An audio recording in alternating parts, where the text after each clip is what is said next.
It's crazy to think what God can do to someone who is so obsessed with himself, lay him flat on his face and say, David, you're not going to be the ruler of your life. Just looking back at when I had this dream of wanting to become an Olympian and that pursuit towards that goal, I tried to fill that with whatever I could because I thought ultimately this would bring me happiness and joy.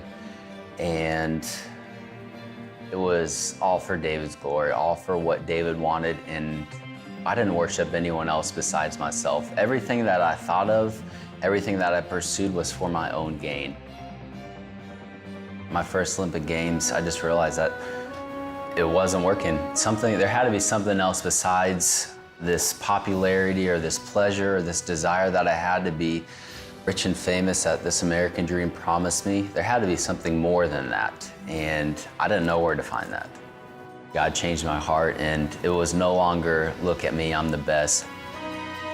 Trying to be a visible representation of an invisible God, that's not the David of 2008. God has redeemed me, and I've taken control of my life to do that for him on a platform that I never thought I would be at.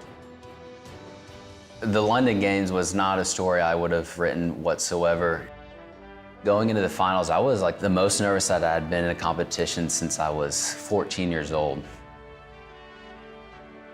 I just think of Philippians 4:6. It just talks about be anxious about nothing, but in prayer and supplication with thanksgiving, make your requests known to God.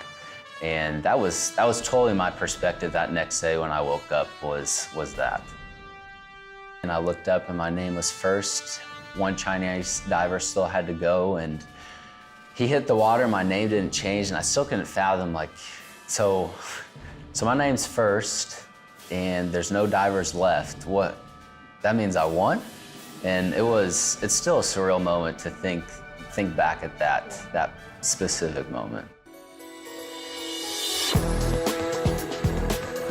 The road to Rio leading up to that, I think God has changed me most at really wanting me to be responsible and to pursue excellence.